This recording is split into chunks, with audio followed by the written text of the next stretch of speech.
Stop. The S&P 500 has delivered an average of 10.2% per year for nearly a century. Warren Buffett publicly said it is the best investment most people can make. And for most of your investing life. He is right. But at a specific point, a number I am about to give you, the S&P 500 quietly stops being your best tool and starts being the thing most likely to derail everything you built. Not because the market turns bad, because the math of your relationship with it changes completely. And most people never notice until it is too late. As of May 2026, the Shiller-Cape ratio, the most reliable long-term valuation metric we have, is at 39.9. That is the highest reading since 2000. A Cape above 40 has only been recorded twice in history. The first time was at the dot-com peak in December 1999, 44.19. Right before the index lost roughly half its value. The second time is right now. The number I keep coming back to is not a Cape ratio. It is not a market cap. It is not a stock ticker. It is a dollar amount. That lives inside your own brokerage account. And once your balance crosses that threshold, the rules of the game quietly flip. That threshold is somewhere between 300,000 and 600,000, depending on your expenses. Stick with me for 10 minutes. The rocket is the right vehicle for launch. But you do not land a rocket the way you launched it. The story most people believe. The S&P 500 represents 500 of the largest companies in America. Spreading your risk across industries, sectors, geographies, broad diversification. Sleep well at night. The problem is that this story has not been true for years. By the end of 2025, the 10 largest companies in the S&P 500 accounted for nearly 41% of the index's total weight. More than doubling in just 10 years. 41 cents of every dollar you put into an S&P 500 fund goes to 10 names. The index's effective N, a statistical measure of how many stocks are truly driving performance, is 54. The index behaves as if it had 54 equally weighted stocks, despite officially holding 503. You do not own a diversified basket of American business. You own a highly concentrated bet on 54 companies. 5 stocks: Nvidia, Alphabet, Broadcom, Microsoft, Apple, accounted for 45% of the index's returns in 2025 alone. 5 stocks, not 500. The market cap weight of those top 10 companies is running about 10 percentage points ahead of their earnings share. In 2025, the top 10 represented roughly 41% of the index's weight, but were expected to generate only about 32% of its earnings. That gap is where the risk lives. Not in the companies being bad. In the market pricing them beyond what the fundamentals can justify in a single bad quarter. When you are accumulating wealth, the order in which you receive your returns does not matter. A 50% crash followed by a 100% recovery leaves you with the same balance as a 100% gain followed by a 50% crash. The math is symmetric. Order does not matter when there are no cash flows. But the moment you start withdrawing money to live on, to supplement Social Security, to fund the retirement you spent 30 years building, order matters enormously.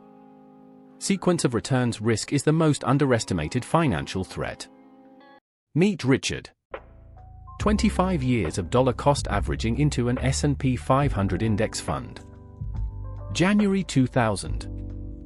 He retires at age 62 with $1 million. The 4% rule. Withdraws $40,000 per year. The S&P 500 drops 49% between 2000 and 2002. Then partially recovers. Then 2008 hits. The index drops another 57% from its peak. By the end of 2009, Richard Less' portfolio had dropped to $455,000. Even by the end of 2019, after the strong recovery, it remained below $400,000. He ran out of money entirely by 2017. 17 years. A diversified portfolio, small cap value. International. Real assets. In the same study did something completely different. By the end of 2009, it had grown to $1.2 million. Despite annual withdrawals. By the end of 2019, it had grown to $1.9 million. Same start. Same withdrawal amount. One portfolio empty. The other doubled. The difference was not genius stock picking. The difference was the absence of catastrophic correlation. The fact that when a large cap technology collapsed, other parts of the portfolio held their ground. The S&P 500, as of right now, yields roughly 1.3% in dividends annually. On a $500,000 portfolio, that is $6,500 in dividend income every year, automatically taxed in a standard brokerage account. For a single filer with income above $533,400, long-term capital gains are taxed at the 20% rate, plus the NIT, 3.8%. The total hits 23.8%.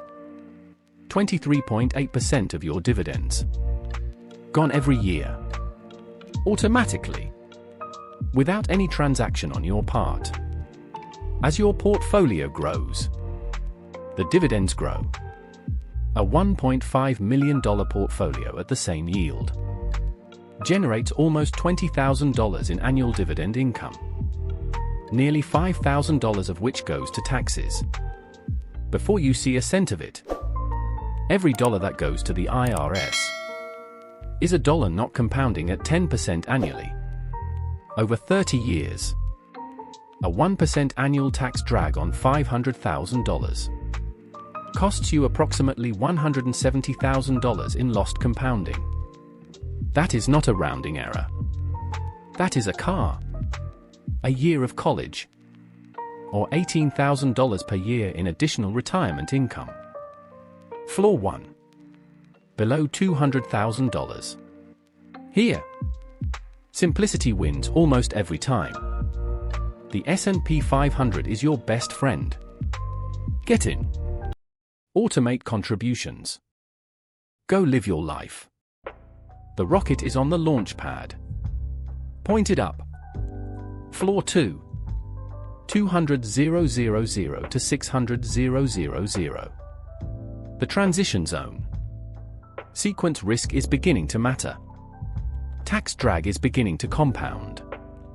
Your portfolio is large enough that the concentration problem could cause real damage. Add a small cap value tilt, historically, one of the most well-documented sources of excess return.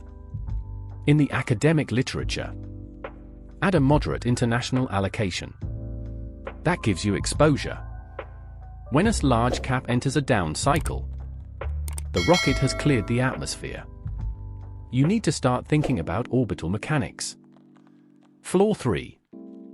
Above 600,000, approaching beyond 1 million. Here, the tax conversation dominates.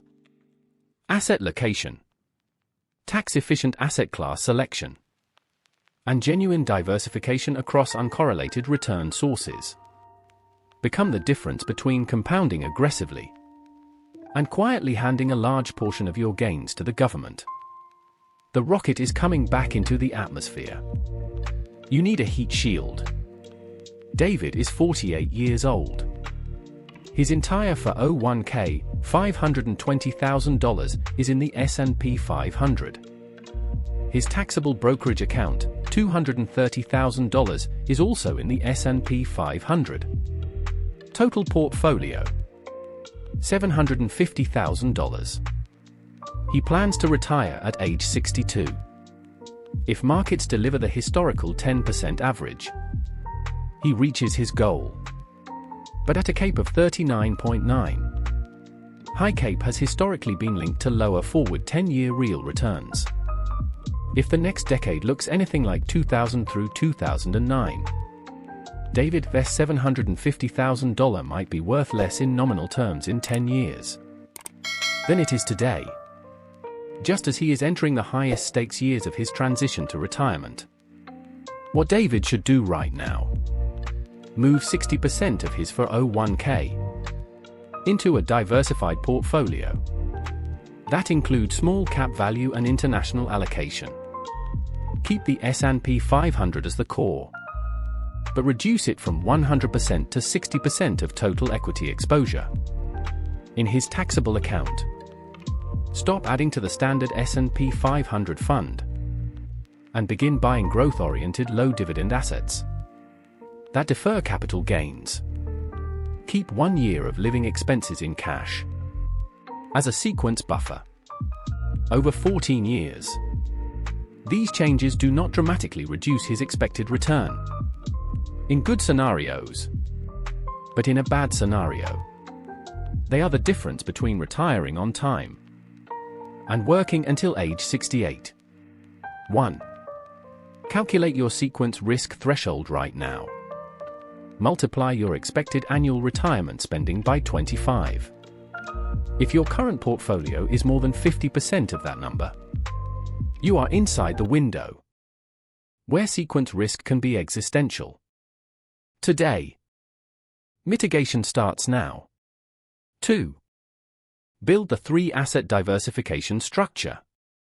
Keep the S&P 500 as the core, but add a meaningful tilt to small cap value, historically one of the highest factor premiums in academic finance, and almost perfectly uncorrelated to the RE concentration risk.